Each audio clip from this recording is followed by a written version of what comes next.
Welcome to Political Perspectives. I'm Hugo Gurdon, Editor-in-Chief of the Washington Examiner, and I'm joined today by Byron York, Chief Political Correspondent, who is up in New York and has just been attending the vice presidential debate between Senator J.D. Vance and Governor Tim Walz.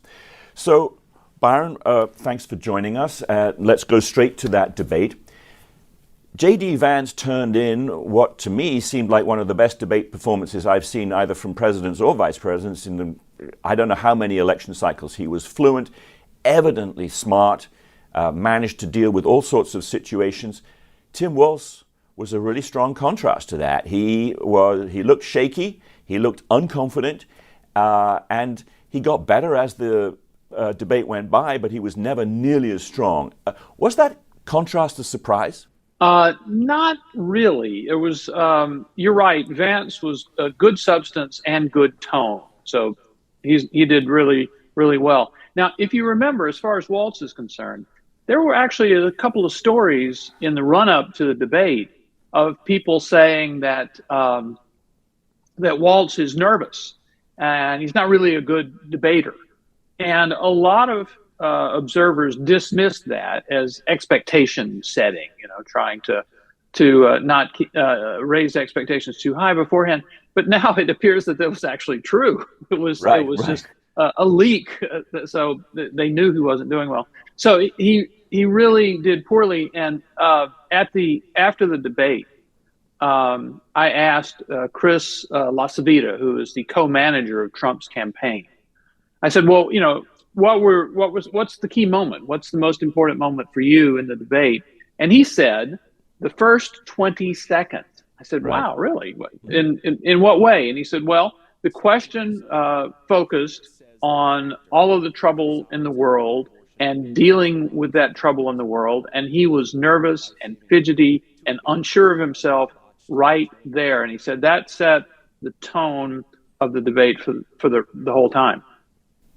Yeah, well, I want to look at actually another clip. I thought that certainly that Walz's first minute or so was pretty much a disaster for him, and even though he did get stronger.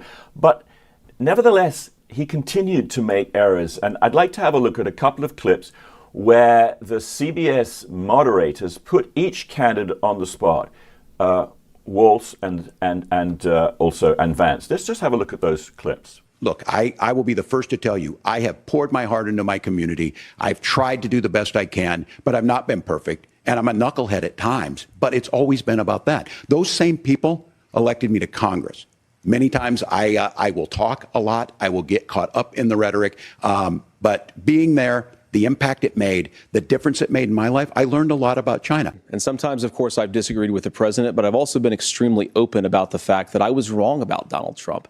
I was wrong, first of all, because I believed some of the media stories that turned out to be dishonest fabrications of his record.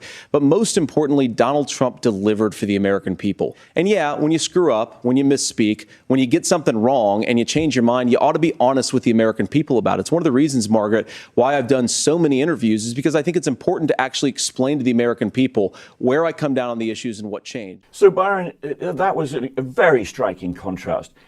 Very. Vance immediately said, I was wrong. And he's obviously been saying that now in the 70 or more interviews that he's done, and where he's been asked that same question. So he was very well prepared for it. But he came across as this forthright, look, that's what I thought. Here are the reasons I thought it, but I was wrong. Trump was great, whatever. Walz was asked, he's done obviously very few interviews, he didn't address it. He kind of wanted to come across as that sort of, well, or shucks, small town guy, parochial sort of feel, I'm a knucklehead. So he actually entrenched and magnified the problem, whereas Vance dealt with it, immediately. Yeah. Real contrast.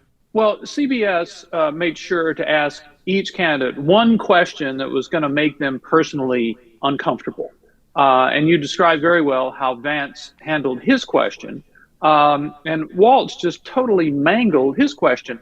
And it was the question about his claims, which were not just once or twice or three times, but repeated claims to have been in Hong Kong during the Tiananmen Square period that were not true. He was in Nebraska. And he just bumbled it. He went all over the place for a paragraph or so, talking about his childhood in Nebraska. And then, which you mentioned, he described himself as a knucklehead, said he gets caught up with the rhetoric, which is kind of doing a good job of suggesting that he does not have the seriousness and the gravitas to be a heartbeat away from the presidency. You think this guy's maybe too emotional for this. Right. Now, on the Vance thing, it is interesting. I spoke to somebody who's a veteran of Vance's Senate campaign, and in 2022 runs for Senate in Ohio, and he had 75 plus town hall meetings. And at every single one of those, somebody stood up and said, boy, you used to hate Trump and now you like him. What's going on? And so Vance has answered that question dozens and dozens and dozens of times. And as you said, he had a very good answer, the best part of which was, I was wrong. Right. Byron, I want to ask you a question which I had to ask you on a previous debate, and that is about apparent bias in the moderators. The rules of this debate were that they were not going to be doing fact checking, and at one point when they were talking about immigration, and J.D. Vance, they fact checked J.D. Vance, and he insisted on coming back at them because their fact check was wrong, and then they shut off his mic. Springfield, Ohio does have a large number of Haitian migrants who have legal status, temporary protected status. Well, Margaret, but thank you, Senator. We have so much to get to. Margaret, I think it's important because we're going to turn out of the economy. Thank Margaret, you. The rules were that you guys weren't going to fact check, and since you're fact checking me, I think it's important to say what's actually going on. Thank you, the Senator. Facilitation of illegal immigration, Margaret, by Thank our you, own Senator, for leadership. describing the legal process. We have so much to get to, Senator. Those laws have been on the books since 1990. Thank you, gentlemen. The we want to have. app has not been on the books since 1990. It's something. How do you think CBS did, and how badly do you think they displayed their favoritism towards the Democrats? Well, they certainly looked terrible at that moment that you just described, because in addition to that, Vance and Walz were starting to get into it a little bit, which is often the most interesting part of a debate. And that's when the moderators turned off the microphone. I mean, it just absolutely made no sense. And CBS had made a big deal, I think, trying to suggest that they were going to do better than ABC had done. And of course, ABC in the Trump-Harris debate had done a lot of fact checking, but only of Trump, not of Harris. And they looked terrible and biased. So CBS comes out and says, well, in this debate, we are not going to fact check. That is up to the candidates to each fact check each other as part of the debate, which would have been fine, except that when Vance referred to Haitians who were in the country, he said illegally. I think it was Margaret Brennan decided to fact check him and say, no, Senator, they were here legally. And it's just so you know. Well, here you have a situation where, no, he wasn't fact-checking Walz. He needed to fact-check the moderators' fact-check because he pointed out there is this app that the Biden administration has created for Haitians who are in the country illegally to push a button and be here legally. And Vance thought that was important information, and it was, and CBS was willing to cut off his mic to stop people from hearing it. Yeah, that it was an extraordinary moment. Let's have a look at another clip, and it's where I think it gets to something which Vance did very well, and it's where he says Tim Walz has a difficult job to do. Let's have a look at that clip. So what Tim Walz is doing, and I honestly, Tim, I think you got a tough job here, because you've got to play whack-a-mole. You've got to pretend that Donald Trump didn't deliver rising take-home pay, which of course he did. You've got to pretend that Donald Trump didn't deliver lower inflation, which of course he did. And then you simultaneously got to defend Kamala Harris's atrocious economic record, which has made gas, groceries, and housing unaffordable for American citizens. So what he did there, and what he did, I think, repeatedly, really quite effectively throughout the debate, is come back to the point that one doesn't need, and voters do not need, to speculate about how the two candidates for the presidency would perform in office, because they know how. There is a record to look at. Trump was in office and inflation was low, the world was not at war, and various other things. Harris has been in office with Joe Biden.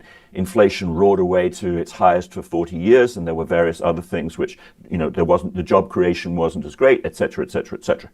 So the key thing that Vance needed to do was to make voters remember and realize that Harris is not the candidate of something new. She is the candidate of continuity with the Biden administration. I think he did that rather well. What do you think? Yeah, I think that that was the so-called whack-a-mole moment, which I think was one of Vance's better ones, which is doing exactly what you're saying, which is saying, look, Walz is trying to tell you that Donald Trump didn't create jobs. He didn't create a good economy. He didn't not have inflation. When in fact, we all know those things were true of Donald Trump. He did create jobs. He had a good economy. Inflation was low. You know all that. And at the same time, he's trying to tell you that the Biden-Harris economic record, which is terrible, is good. And so you don't believe it. And by the way, at the end of that little segment, Vance brought up his own sometimes impoverished childhood and said, look, I know what it's like to not have enough money to get by. And believe me, we can do better. It was a very, very strong appeal. Yeah, and that brings me to the final question, which is about, you mentioned J.D. Vance's tone right at the beginning of our discussion here. Yeah. And he was referring to himself. He did, it seems to me, very deliberately try and make himself more appealing as a person, as a personality.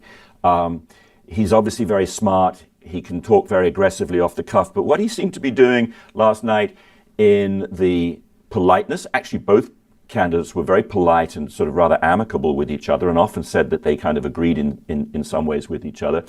But Vance was not interrupting. He was not aggressive. He didn't seem angry. He kind of had he was wearing a pink tie. There was something kind of humanizing about him. Do you think that this was very much a deliberate effort by the Trump-Vance campaign to make him more appealing to sections of the voting of voters where he's a bit weak at the moment?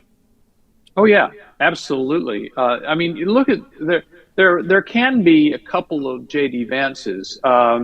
He is a candidate. He's just now turned 40. He's been online kind of all of his life. He's online a lot, and there's kind of an online J.D. Vance. But last night you had an audience that was all of the broadcast networks, the old-fashioned dinosaur broadcast networks, plus all of the cable news networks, plus probably a bunch of other places where people could watch this debate. It was going to be the biggest, most mainstream audience he's ever gotten. This wasn't a couple of people listening to a podcast.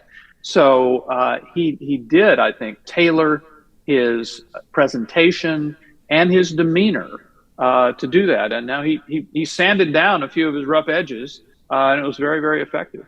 Yeah, and we'll just have to wait to see if that makes a difference. There's always a question with vice presidential debates and with vice presidents themselves about how much difference they make to a ticket's success or failure. But that's something we'll watch. And Byron, we'll be back to talk about that next time. Thanks very much for joining us. And thank you all for joining us on Political Perspectives.